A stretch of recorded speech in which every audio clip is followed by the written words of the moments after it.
در زمینه استفاده از فرمالین خیلی از من سوال میشه، چون انگل یک شایع شده و به خصوص شمال کشور با سری چالش‌های روبرو که بقیه استان‌ها روبرو نیستن، یعنی اونجا شیوع انگل خیلی زیاده.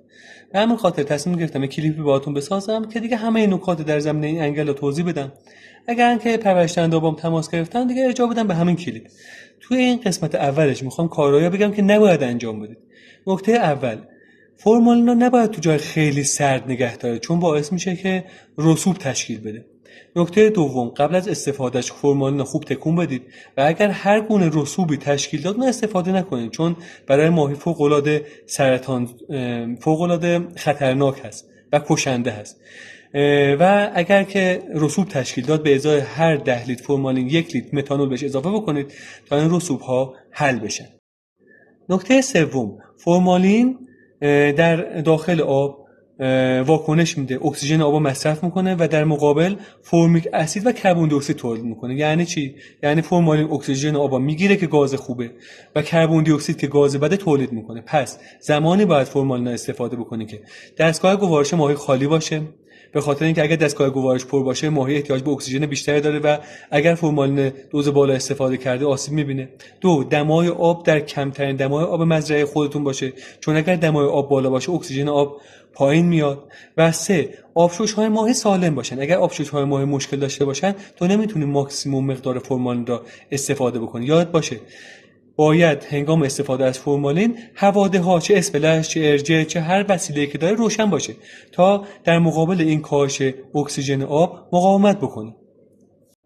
دوز بالا چقدره؟ دوز بالا 250 سی در متر مکعبه. زمان کم چقدره؟ یعنی اگه که 50 سی فرمالین استفاده کردی چقدر باید آب عوض نکنی؟ کلا آب عوضش نمی‌کنی. مثلا توی استخرهای مداربسته‌ای که ما فرمالین استفاده می‌کنیم میگیم آقا 50 سی در هر متر مکعب بزن، آبم عوض نکن و هر 2 روز بار تکرارش کن.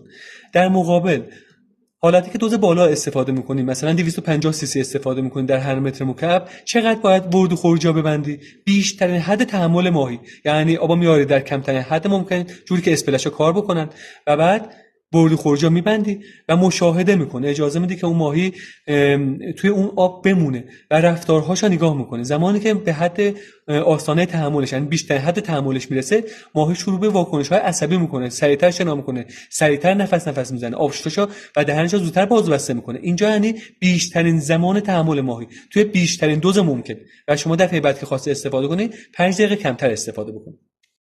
حالا سوال میپرسن که آقا فرمالین همراه با سولفات مس استفاده بکنیم یا نه؟ فرمالین خودش ماده فوق العاده خطرناکه، هم برای آبشوش خطرناکه، هم برای اکسیژن آب خطرناکه و سولفات مس هم خیلی خطرناکه و مشکل اینجاست که سولفات مس توی هر استخری واکنش نشون میده، یعنی دوز مسمومیتش بسته به پارامترهای شیمی آب متفاوته. توی یه استخری اندازه 1 قاشق استفاده کنید در متر مکعب تمام ماهی‌ها میمیرن. توی استخر دیگه اگر 10 تا قاشق هم استفاده کنی هیچ اتفاقی نمیفته. پس من هیچ وقت توی مشاوره توصیه نمی‌کنم سولفات استفاده کنن مگر اینکه پرورش‌دهنده خودش تجربه استفاده از سولفات مس داشته باشه، چون بدون آزمایش آب نمیشه سولفات مس دوزش رو تنظیم کرد. متاسفانه آزمایش آب خیلی وقتا موجود نیست. پس به شما توصیه میکنم اگر که قبلا از سولفات مس استفاده نکردید همراه با فرمالین استفادهش نکنید و در صورتی که فقط تجربهشو دارید این کار رو انجام بدید. سوال بعدی اینه که آیا همراه با فرمالین نمک استفاده بکنیم یا نه؟ خیر، چون که افزایش شوری آب باعث کاهش اکسیژن میشه، خود فرمالین هم اکسیژن آب میگیره، پس همراه باش نباید نمک استفاده کنید چون به ماهی خیلی فشار میاد. اگر که میخواد در کنار فرمالین از نمک استفاده کنید میتونید قبل یا بعدش استفاده کنید. قبل فرمالین میشه از نمک استفاده کرد به منظور خشک کردن ترشحات روی پوست و وقتی که این آبگیری انجام میشه فرمالین بهتر نفوذ میکنه، بهتر اثر میذاره و اثرگذاریش بیشتر میشه. پس اگر خواستید قبلش استفاده کنید استخر نمک میزنید، آبگیری میکنید، مجددا میاریش پایین که نمک ها خارج بشن و بعد فرمالین استفاده میکنید. در مقابل بعدش هم میشه نمک استفاده کرد.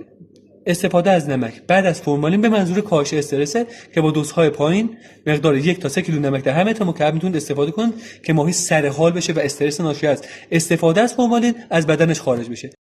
چند تا نکته تکمیلی هم یادم بهتون بگم که اینجا اضافه میکنم.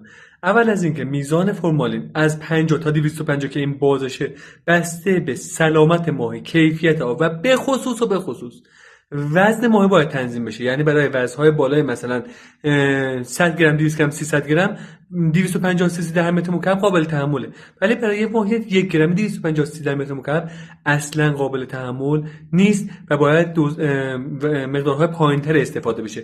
به صورت یک قانون کلی شما باید حد اکثر تحمل فرمالین برای مزرعه خودتون را خودتون به دست بیارید و هیچ کسی نمیتونه بگه که فلان مقدار را استفاده کن یا بیشترین حد تحمل اینه.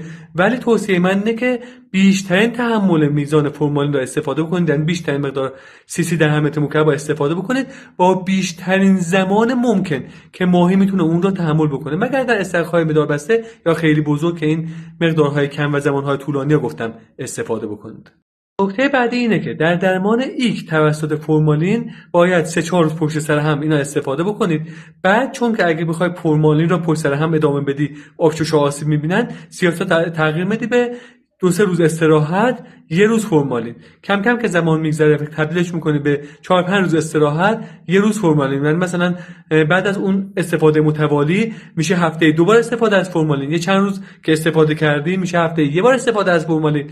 و درمان انگل ایک باید حداقل 4 هفته که میشه 1 ماه طول بکشه، بعضی وقتا بیشتر طول میکشه. میخوام اینو بهتون بگم بعد از اون 3-4 روز استفاده شاید ماهی حالش خیلی خوب بشه، ولی درمان تا 1 ماه بعدتر هم باید استفاده بکنید تا این انگل از توی مزرعتون ریشه کن بشه. اگر این کار انجام ندی 100% برمیگرده. توصیه‌ای که ما انجام میدیم اینه که قبل از استفاده از فرمالین حتما آزمایش بفرستید، چون اگر ماهی یه مریضی دیگه‌ای داشته باشه، حالا مثلا بیماری‌های ویروسی یا باکتریایی یا بیماری‌هایی که خیلی به ماهی فشار میارن، وقتی که میخوای سیاست درمان سنگینا بذاری ماهی خیلی بهش فشار میاد و از پا در میاد. به جای اینکه تلفاتت کم بشه یه دفعه ناگهانی بالا میره. پس مهمه که ماهی بیماری پنهان نداشته باشه.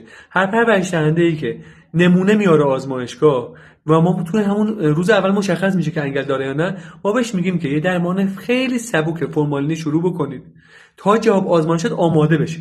اگر جواب آزمایشش جوری بود که بیماری پنهانی نداشت، بهش تلفن میزنیم میگیم خیالت راحت، ماهیت غیر از انگل یکیش مشکلی نداره، درمان فوق سنگین شروع بکن. و تا حالا نشده که چنین درمان‌های فوق سنگین که ماهی مشکل دیگه‌ای نداشته باشه با شکست روبرو بشه.